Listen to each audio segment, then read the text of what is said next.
Olá, turma!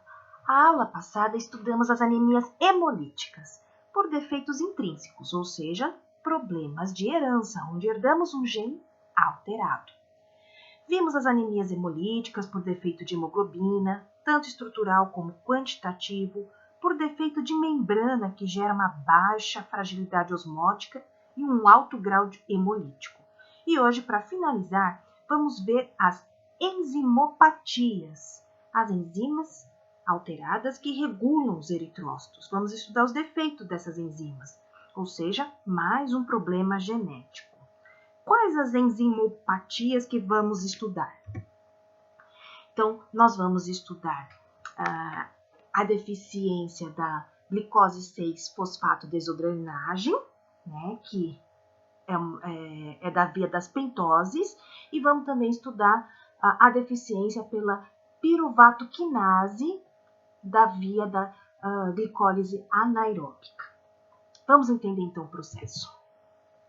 Então, as pessoas, elas nascem com um problema genético, como eu já disse, onde elas não conseguem produzir a glicose 6-fosfato desidrogenase. E uma forma adequada, então, ela vai gerar o quê? Um estresse oxidativo da célula. Ou então a pessoa pode nascer com um defeito da piruvato quinase, onde a pessoa vai produzir menos ATP e levar à hemólise dos eritrócitos.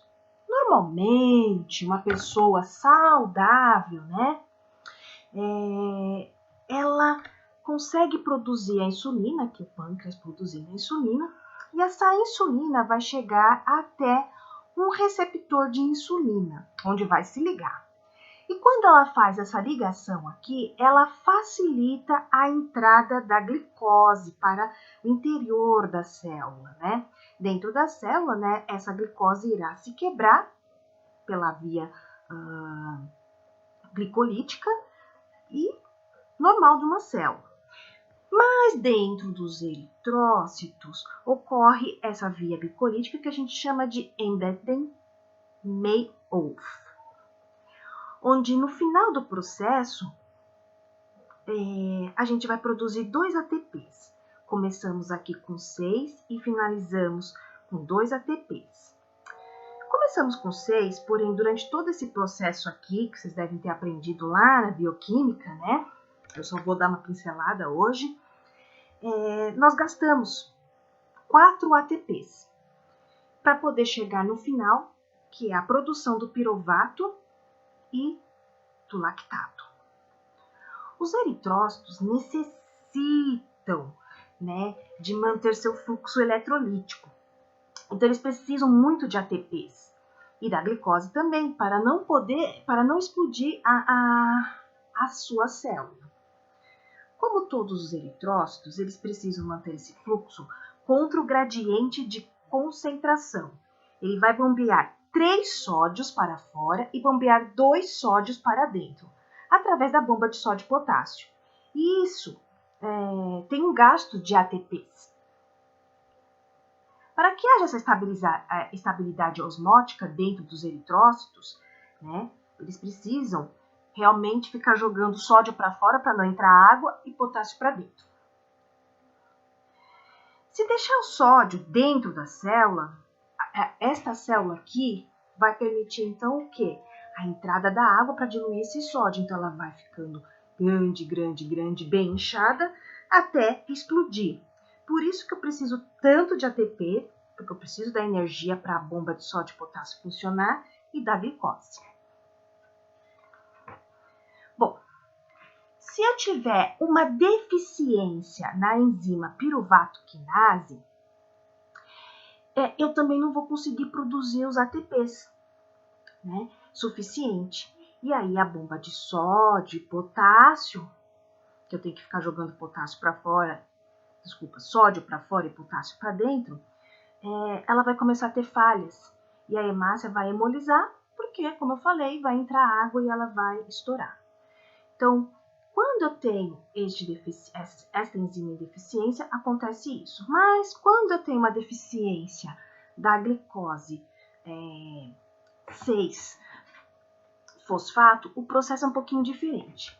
A glicose, quando entra dentro da célula, ela se transforma em glicose 6-fosfato. Por quê? Porque ela ganha, né, um fosfato que vem aqui do ATP, que é transformado em ADP.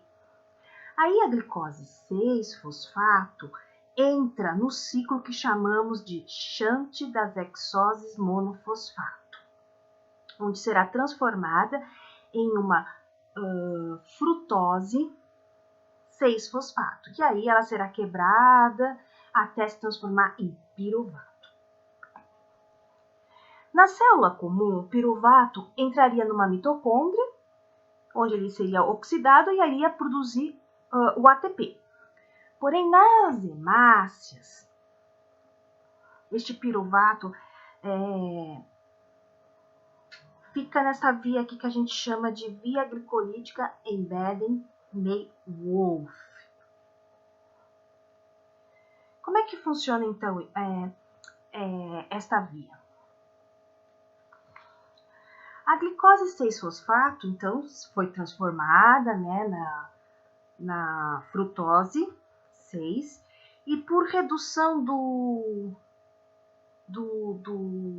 NAD, porque ele capta um hidrogênio e vira NADH, agora, ele ativa uma enzima chamada glutationa redutase. E essa glutationa redutase, ela faz o quê? Ela faz a desoxidação da meta-hemoglobina, que se transforma em uma e transforma essa meta-hemoglobina em uma hemoglobina normal. Mas o que é a meta-hemoglobina? A hemoglobina, quando transporta o oxigênio do pulmão para as células, ou quando transporta o CO2 das células para o pulmão, algum momento da vida da hemoglobina ela começa a se oxidar, e aí se transforma em uma hemoglobina inativa, ou uma hemoglobina oxidada, o que nós vamos chamar de meta-hemoglobina.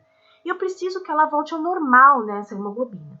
Quem garante que ela possa voltar ao normal é justamente esse shunt da hexose monofosfato, que na presença do NADH,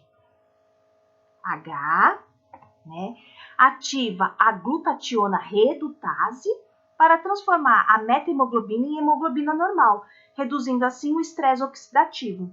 Por isso que quando uma pessoa tem deficiência na glicose 6-fosfato, desodrenagem, não é possível tirar esse estresse oxidativo, e assim a hemoglobina vai se precipitar na membrana da hemácia, formando o que a gente chama de corpúsculo de Hens, gerando a hemólise dos eritrócitos e o estresse oxidativo.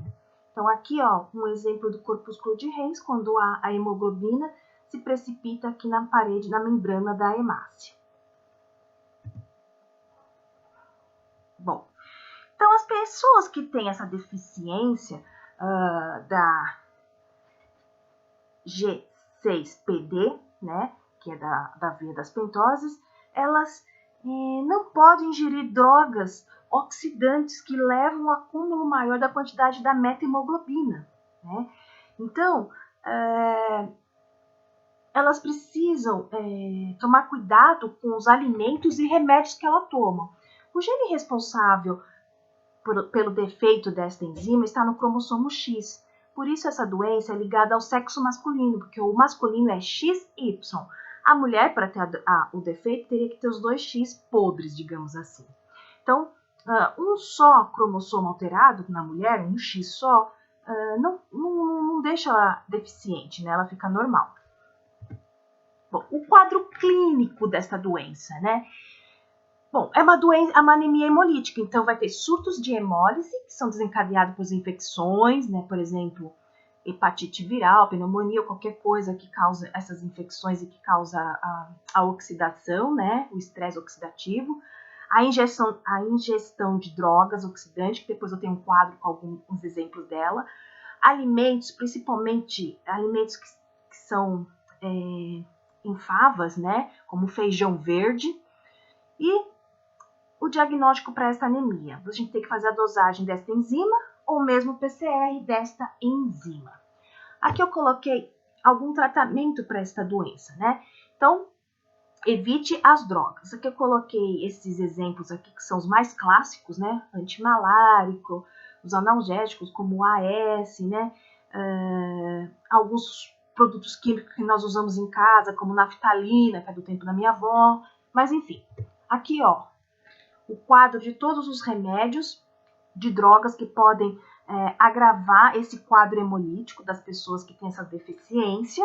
E entre esses aí eu coloquei, por exemplo, a cloroquina, que está em evidência devido ao Covid, né? Que estão querendo dar cloroquina para tudo. Tem que tomar muito cuidado, porque este remédio, ele induz o estresse oxidativo, então pessoas que têm deficiência dessa enzima não devem tomar estes remédios aqui. Bom, a deficiência da piruvato quinase, né? Que não consegue converter, ou seja, que converte o ATP em ADP em ATP, é um defeito da via metabólica da glicose anaeróbica. A transmissão é autossômica recessiva, enquanto que na glicose na G6PD é uma doença autossômica dominante, aqui é uma doença autossômica recessiva. Bem, o quadro clínico é hemólise crônica, aumento do baço, que pode ser variável dependendo de cada pessoa. A anemia também vai depender de cada pessoa, vai que ela come mais feijão, vai que ela come mais favas, né? Diagnóstico e o tratamento. O diagnóstico a gente faz a dosagem do piruvato quinase, tratamento, transfusões, se for muito grave a hemólise, e a retirada do baço, se for preciso. Bom, a gente consegue terminar, então, as anemias hemolíticas. E para finalizar as anemias, eu vou falar das anemias carenciais, que é a última anemia que a gente vai falar. A aula que vem vai ser só uma revisão, tá? Então, nas anemias carenciais, nós vamos ter deficiências quantitativas, como o próprio nome está falando, que é a quantidade de hemácias. Então, por causa da carência de algum fator, lembra daqueles fatores de crescimento que eu já falei na aula presencial? Então, por falta de algum desses fatores, eu não consigo fazer as minhas hemácias, por isso, deficiência quantitativa. Como neste caso aqui é só por quantidade, número de hemácias, as hemácias são normocrômicas e normocíticas, então tem uma cor normal e um tamanho normal, né? Mas também temos deficiências qualitativas. Aí sim, os eritrócitos já têm outra forma, eles não vão ser normocrômicos e normocíticos, eles vão estar alterados. Então, nós vamos ter as anemias microcíticas, quando a alteração faz com que os eritrócitos fiquem pequenos, né? Então, por exemplo, nas alterações do metabolismo do ferro, nós vamos fazer com que essas hemácias fiquem pequenas. Normalmente a gente pode ter problemas com carência de ferro, que não come direito, pode ter doenças crônicas, onde você pode ter perda de sangue, por você perde ferro para o meio, ou problemas na medula óssea, então anemias aplásicas. Nas anemias macrocíticas, então, outro tipo de alterações qualitativas, as hemácias ficam grandes, a deficiência é na síntese do DNA, né? Então, enquanto aqui é um problema de maturação da hemácia, aqui é na multiplicação da hemácia. Então, normalmente a gente encontra as anemias macrocíticas devido à carência de vitamina B12 e ácido fólico. Bom, nas anemias normocrômicas e normocíticas, como a gente já falou, que é uma anemia quantitativa, então a gente tem uma diminuição dos glóbulos vermelhos, né? Isso pode ocorrer por vários motivos, ou porque a medula está destruindo as células que ela produz, vamos supor, se ela está com câncer no osso, não sei o que pode acontecer, né? Enfim. Ou porque a pessoa tem, por exemplo, um problema renal e não consegue produzir eritropoetina, então carência de eritropoetina, ou porque ela tem um problema na tireoide, o hipotiroidismo, ou por uma má nutrição. Bom, Já nas carenciais quantitativas, nós vamos dividir em dois tipos. Aquelas que, quando falta ácido fólico e vitamina 12, e que vai atuar onde? Na divisão celular. Então, vai participar na síntese de DNA. Então, está aqui no começo. Aquelas células iniciais da eritropoese é que vão sofrer a alteração por falta destas vitaminas aqui, ou do ácido fólico. Bom, e nós vamos ter também a carência por ferro, que eu falei que ela atua onde? Na maturação celular. A célula não está mais se dividindo, ela só está se modificando. Então, quando falta ferro, a gente precisa do ferro para compor o grupo M da hemoglobina, que transporta o oxigênio. Então, na hora de fazer a maturação de que está entrando aqui a hemoglobina, está faltando ferro e essa maturação não ocorre de uma forma adequada, e as células ficam bem pequenininhas. Bom, vamos começar falando da anemia carencial por falta de ferro. Essa anemia é a mais frequente. 40% da população mundial tem esse tipo de anemia, principalmente crianças e gestantes. As células ficam pequenininhas e com pouca cor, então microcíticas e hipocrômicas. Só para vocês terem uma ideia, em cada 2 ml de sangue nós contemos 1 micrograma de ferro. As causas para você ter uma anemia ferropriva. Você pode ter uma perda excessiva do sangue, por exemplo, mulheres que têm aqueles problemas menstruais, que menstruam o mês inteiro, úlceras, hematúria, hemorragias. Temos também problemas com aumento da necessidade de ferro, então, mulher que está em gestação, principalmente se ela for ter gêmeos, né, essas coisas que gasta mais ainda. E crescimento, então o bebezinho, ele precisa de ferro para poder crescer, para poder ter mais massa muscular, mais tudo, enfim. E não sei se vocês perceberam, para quem é mãe, os bebezinhos começam a tomar suplemento de ferro logo com poucos meses de idade, porque conforme ele vai dando aquele espichão, aquele crescimento, precisa dar um suplemento de ferro para a criança, porque ela está em fase de crescimento. Bom, má absorção é quando a pessoa faz alguma cirurgia intestinal, porque a gente absorve o ferro lá no intestino, ou se você tem verminoses, né? Tem vermes no seu intestino que não deixa absorver o ferro. E aí tem os problemas nutricionais, né? Quando você tem uma dieta deficiente. Então, ou você quer fazer regime para ficar muito magro e não come nada, ou é uma teenager que só come hambúrguer, batata frita e não come feijão, carne, essas coisas. Bom, então, teenagers, fonte de ferro. Feijão, carne vermelha, chocolate, mas não é para comer muito, hein, que faz outros maus. Beterraba, ostra, espinafre, lentilhas, frutas secas. Bom, nós absorvemos o ferro de duas formas. Ou numa maneira que a gente chama de ferro férrico, né? Ou uma maneira que a gente chama de ferro ferroso. Então, no estômago, quando a gente recebe, por exemplo, o ferro férrico, né? A gente não consegue absorver, então ele vai ser transformado em ferro ferroso, lá no nosso intestino. Se a gente tomar uma vitamina C, essa absorção ocorre, que é uma maravilha. Por isso que é muito bom quando você come feijão com, por exemplo, uma laranja, porque é vitamina C, você consegue absorver. Porém, se você come feijão e toma leite em seguida, esse cálcio vai inibir o seu ferro, então você não absorve nada do ferro. Então tem que tomar cuidado com o que come também, né? Porque às vezes a gente inibe a ação de uma coisa. Bom, quando a gente absorve esse ferro vai fazer o quê? A nossa produção de sangue. Ele vai lá para a hemoglobina, para o grupo M. Se eu estou precisando produzir sangue, vai vir uma enzima que se chama transferrina. E ela vai utilizar esse ferro para uso, né? Então ela vai pegar esse ferro para levar lá na medula óssea e produzir hemácias. Se eu já tenho bastante ferro e eu não preciso mais, eu não preciso produzir tanta célula assim, então eu posso estocar. Eu comi demais, uma quantidade grande de ferro, não preciso tanto, vou estocar. Então vou estocar lá no meu fígado, então existe uma outra enzima que se chama ferritina que consegue estocar esse ferro para quando precisar. Então, a ferritina armazena o ferro e diminui a anemia ferropriva. Eu coloquei aqui os valores de referência para homem e para mulher. A transferrina, então, é aquela enzima que transporta o ferro, né? Eu coloquei aqui o valor de referência. E esta enzima está aumentada principalmente em gravidez e anemia ferropriva, porque você precisa transportar um pouco de ferro que tem, né? Quando que a ferritina diminui? Diminui quando você tem uma diminuição também de proteínas, quando você tem alguma doença hepática, porque afinal a transferrina é produzida no fígado, então se você tem algum problema no fígado, talvez você não produza essa enzima que você necessita. E nos recém-nascidos.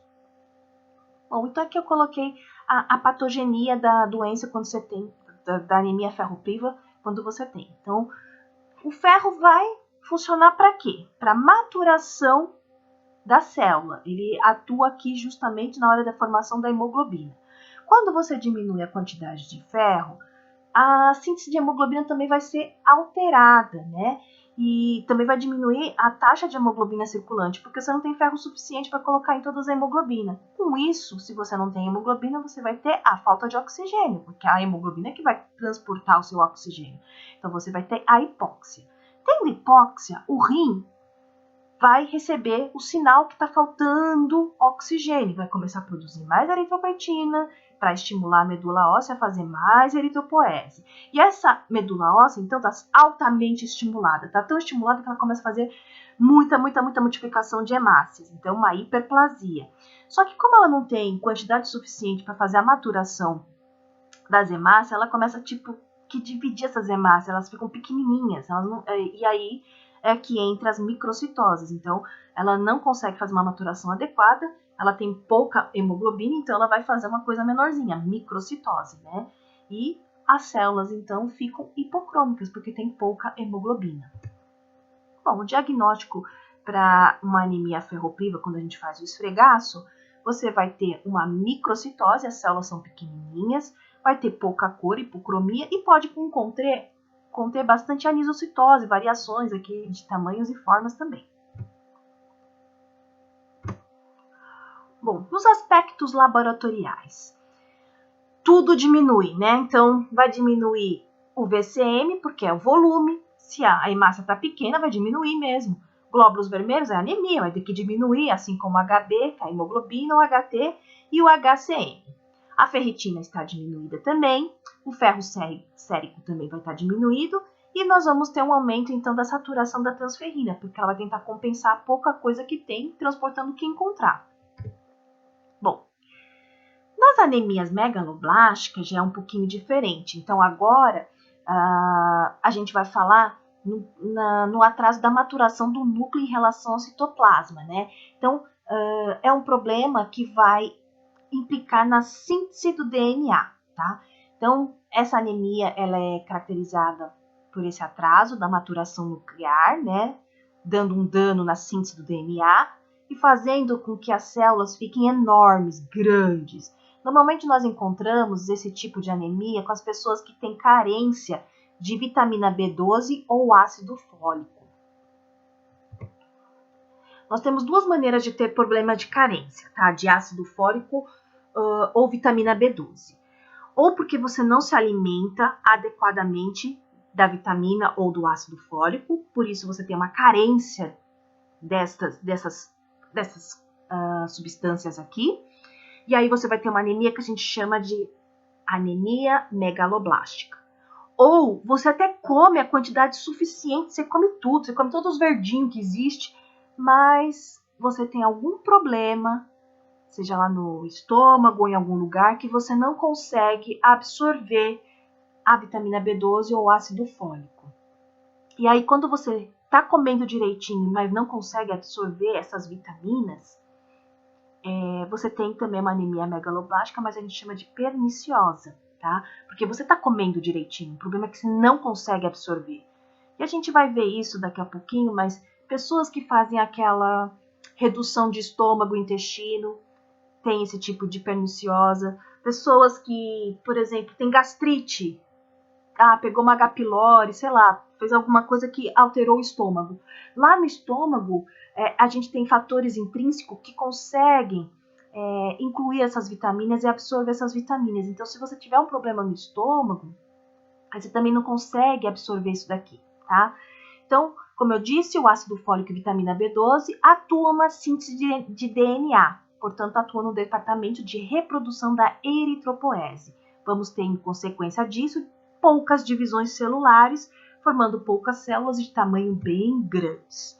Então, aqui eu coloquei o exemplo de pessoas que têm a anemia perniciosa, que quer dizer, ela come vitamina B12, ela come ácido fólico, mas por algum motivo, uma H. pylori, uma gastrite crônica, ela não consegue absorver essas vitaminas. Então, aqui, ó, em triângulo é as vitaminas, tá? Esse aqui em azul são os fatores intrínsecos que se ligam nessas vitaminas, e aí, quando ele se liga nesses fatores intrínsecos, sai do estômago, vai lá para o intestino e nas microvilosidades do intestino isso será absorvido. Mas se você não tiver esse fator intrínseco para ligar, você não consegue absorver essas vitaminas de uma forma adequada. Então, se você fez redução de estômago e alterou aqui a parede do estômago onde fica esses fatores intrínsecos, ou tá com H. pylori, ou uma úlcera, ou uma gastrite muito forte, você não vai conseguir fazer a absorção adequada da vitamina B12 ou do ácido fólico. Bom, eu coloquei aqui as causas, né, da carência da vitamina 12, como eu já falei. Dieta inadequada, não come adequadamente, né? Então você vai ter uma anemia megaloblástica. Problema quando você retira, né, algum pedacinho lá, que eu falei que tem muito que as pessoas gordinhas fazem, né, a retirada de um pedacinho do estômago, um pedacinho do intestino, né? Então aí você pode não ter mais os fatores intrínsecos para fazer a absorção, então você pode até comer as suas vitaminas, mas não consegue absorver. Pessoas que têm problemas intestinais, que também não conseguem fazer absorção. Anticorpos de células parietais lá do intestino, que aí você não consegue fazer absorção também. Infecções crônicas. Utilização de medicamentos que não deixam absorver também. Gravidez e hipotiroidismo. As carências por ácido fólico são quase as mesmas coisas. Então, a dieta inadequada, a má absorção do intestino, infecções crônicas, medicamento e até mesmo câncer que não deixa você absorver o ácido fólico. Bom, o ácido fólico nós encontramos na maioria dos vegetais e derivados de carnes e ovos, tá? Principalmente aqueles bem verdinhos, né? A vitamina B12 nós encontramos bastante também nos alimentos como carnes e ovos, na origem animal. Bom, a patogenia. Então, se você diminuir a vitamina B12 ou o ácido fólico, você vai ter uma divisão alterada, vai ser poucas divisões. Então, você vai ter uma diminuição da quantidade de glóbulos vermelhos, né? E o conteúdo citoplasmático dele começa a ficar grande, ele fica em macrocitose. Aí ele vai fazer a maturação normal, com HB, mas com pouco hemoglobina. Então, vai ter o quê? Como ela está muito grande, né? Ela vai ter uma hipocromia, porque ela vai ser enorme essa célula. Então, só para vocês terem uma ideia, aqui é uma célula normal, que aí quando ela vai fazer a síntese do DNA, ela vai se dividir em duas filinhas, certo? Quando você tem a deficiência de vitamina B12 ou ácido fólico, essa divisão aqui fica mais lenta, olha como demora, e a célula começa a crescer já aqui nessa fase. E aí ao crescer, ela vai ficando maior do que a normal, e quando se divide de uma maneira mais lenta, demora muito para fazer isso, ela divide formando duas células filhas maiores, anemia megaloblástica. Bom, o diagnóstico a gente vai ver o quê? As células grandes que podem estar nesse formato ovalócitos que a gente vê aqui. Também, para quem tem anemia megaloblástica, se encontram os neutrófilos com mais segmentos. A gente sabe que os neutrófilos têm que ter de 2 a 5 lóbulos, mas quem tem anemia megaloblástica, por algum motivo, os neutrófilos ficam hipersegmentados, mais de 5 segmentos. Então, para caracterizar a anemia megaloblástica, você vê essas células grandes e também começa a ver neutrófilos hipersegmentados. Então, a gente acaba a aula por aqui. Até uma próxima aula.